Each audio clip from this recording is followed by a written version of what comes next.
Pitch Breakfast presents Pitch Battle. Yeah, if you want to get more information that was off of that screen that I had to take off because we ran out of time, just definitely see Jason with Herd.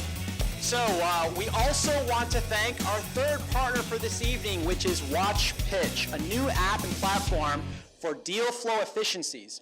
Entrepreneurs who have a pitch can sign up and get on the platform. They're then coached to create a dynamic and creative pitch, and then investors review those pitches on demand, scoring them while matching to their own criteria. So if you're familiar with Tinder, this is the same thing for startups and investors. So for more information, you just got to see Trey over here. Trey is going to be back here with the white shirt on. Ask him more information about Watch Pitch if you're interested to learn more. So with that, we're going to present, yeah, thanks Trey, and Watch Pitch. So with that, we're going to present our fourth and final pitch for tonight, Sebastian with the Waggle Company. So let's welcome Sebastian.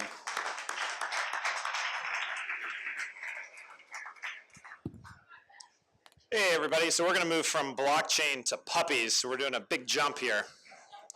I'll need the...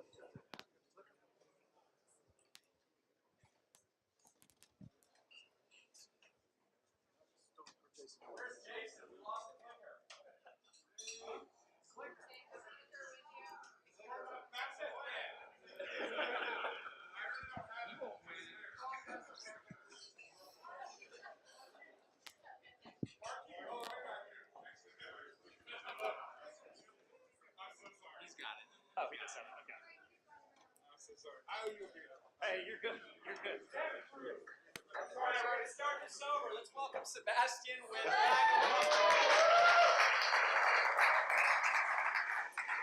Hey everybody. Yeah, so I'm Sebastian. I'm the COO of the Waggle Company, co-founder. So we are an on-demand, tech-enabled dog walking service, but what we really sell is trust.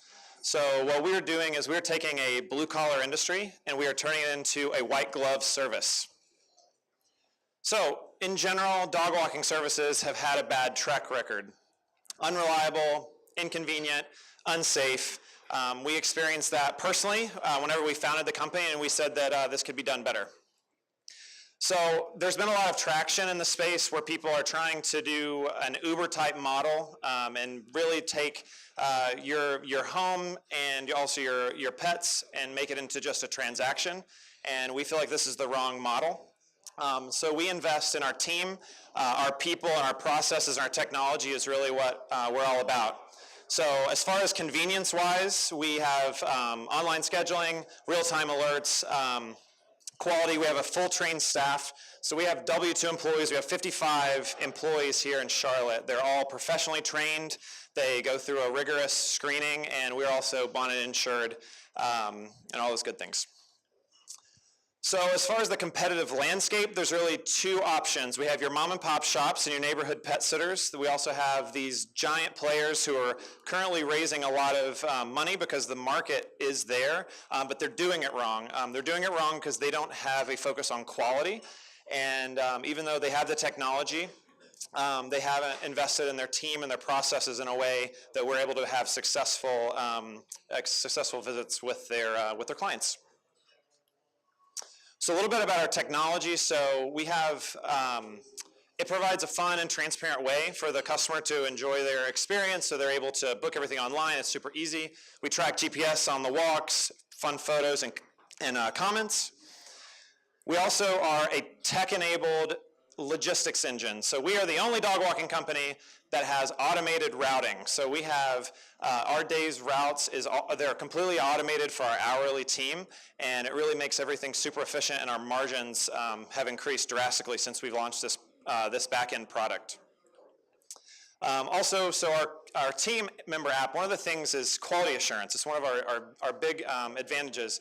And so we have a lot of quality assurance baked into our tech so that we're able to have successful visits. So that whether it be geofencing on when you can start the visits, access to information for our team members to be able to successfully enter and exit the home, all those sort of things are all baked into our app.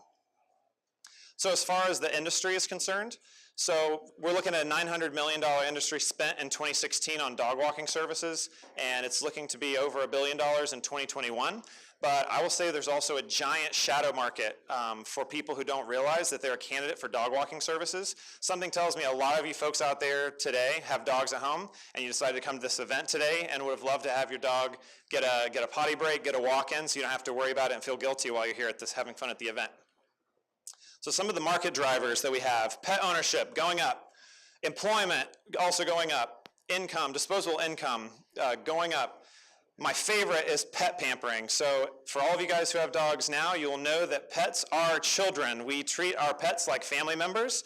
And there's even a fun statistic that a recent study, 32% of people are more attached to their dog than they are their spouse. So we know our target clients. We've done a lot of in-depth research, and we are looking at millennials and dual income earners. We're looking for people who live in urban areas. They have brought their pets into their apartments. They love them. They do not have children. Their pets are their children.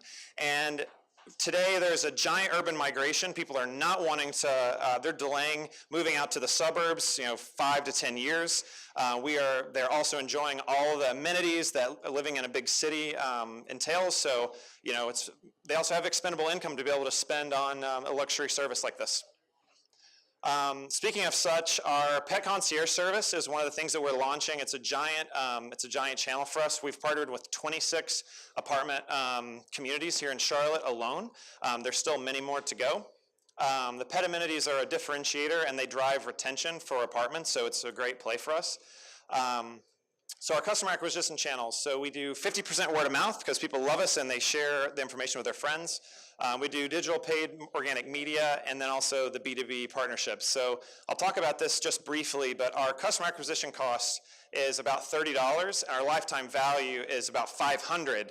So what does that mean? That means that we have true product market fit. So this is my favorite part of this presentation, is that whenever we attract customers, and then over time, we have a 40% monthly active users, with many people using us multiple times a week, and the market average is 20%. So we're double the market rate. I'm just going to breeze through this, but we have traction. We have, we're looking at about $150,000 revenue for this quarter, and projected to. So we just closed our first round of funding, $900,000 raised by Charlotte Angel Fund.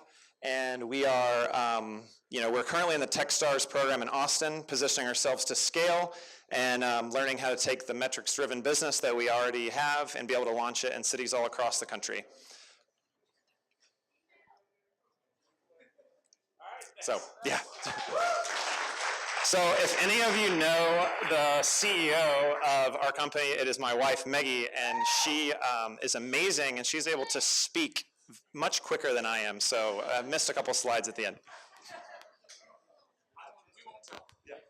We'll have chances to ask questions.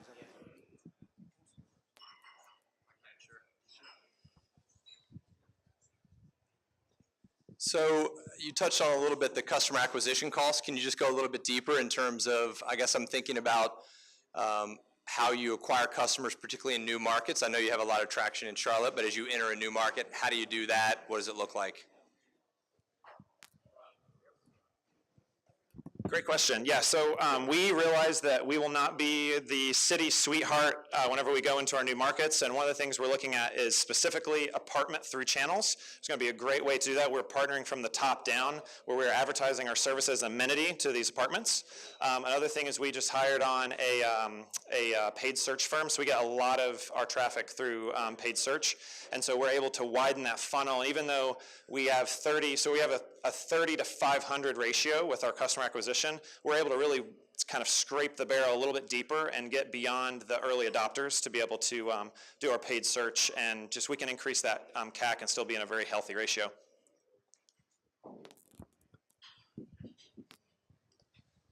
So I've got a couple of questions. One is, so you're leveraging W-2 employees as a means of controlling quality. Can you talk about, one, as you move markets, how are you going to acquire? I mean, if your differentiation is quality of service, how are you going through the process of making sure you get the best folks? Secondarily, do you have metrics that suggest that this investment in people as employees is a good idea over sort of the venture scalability of the operating leverage of a marketplace?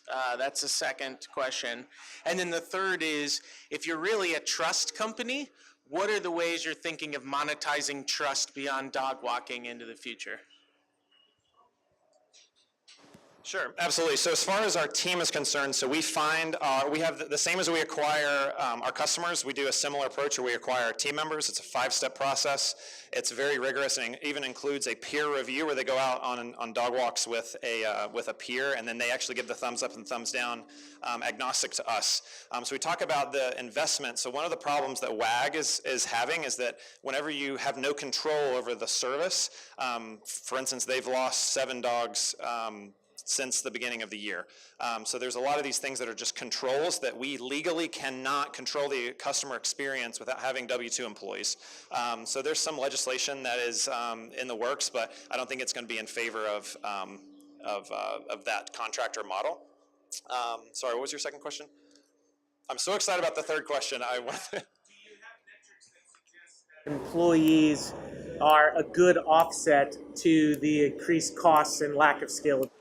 Yep. So for sure. So this is where I live. So I think that the fact that our business is so sticky, and I think it's because we are able to control that customer experience and that they know that they trust us.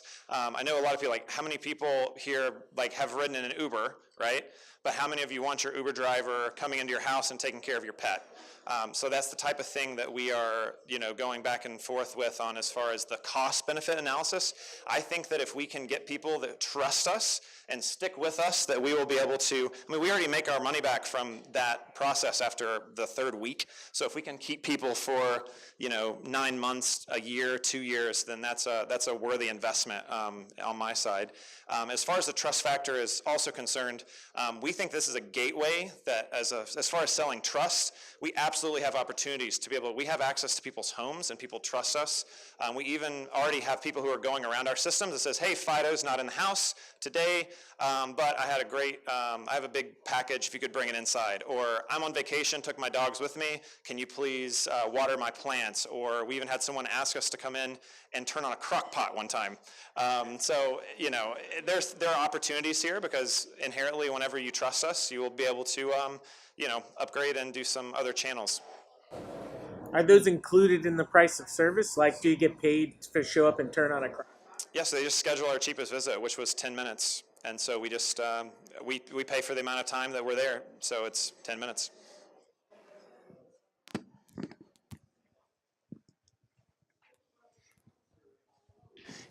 It's always challenging in a business like yours, which does have some location dependency, to go to the next market. There's a certain hometown advantage in market number 1. You know people, et cetera. How do you think about when you go to market 2, how do you ensure that you can create the same magic there that you have in Charlotte with Waggle? Thanks. Yeah, that's a great question. So what I think that what's most important is that for any startup, but especially us whenever we're moving to a new market, is to keep our eyes wide open and to be able to test everything and test very, very, very quickly. Whenever we get to a new market, we're going to be applying the same strategies that we did here, but we're not going to blindly toss a bunch of our funding and our efforts at something without making sure that we still understand each independent market individually. So we are aware that that's not going to be the case.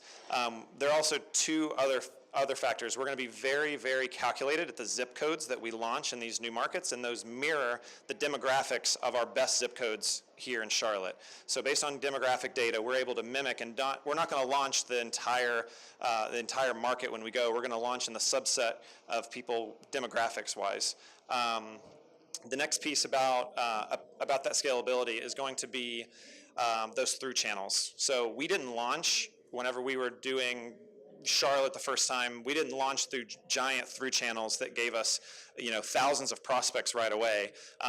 We should have. There are over 5,000 dogs within 5 miles of where we're standing right here. And that would have been a great way to just like tackle the market whenever we're looking at just urban apartments, those sort of things. So being able to just be tactical about that is going to be important, and I think we're ready to do that with the metrics we've gathered.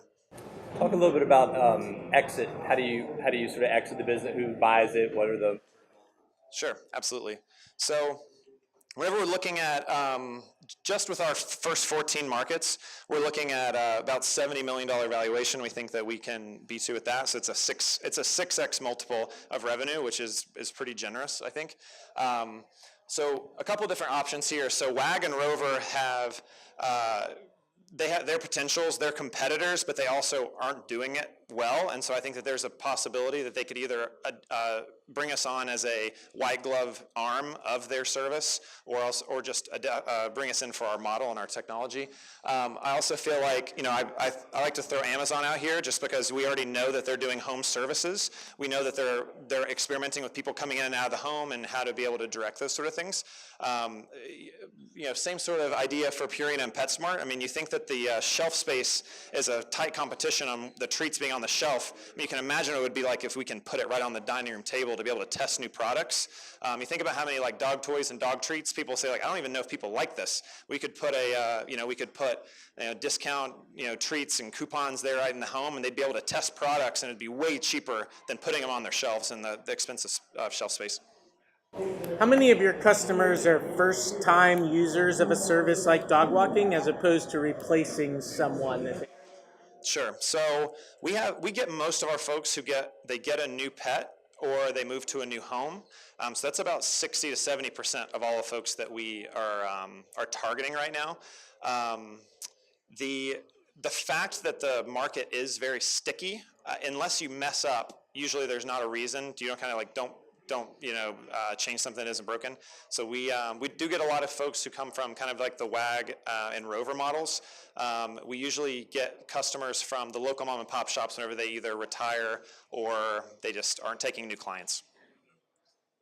That's where the scalability aspect of the mom and pop shops comes into play.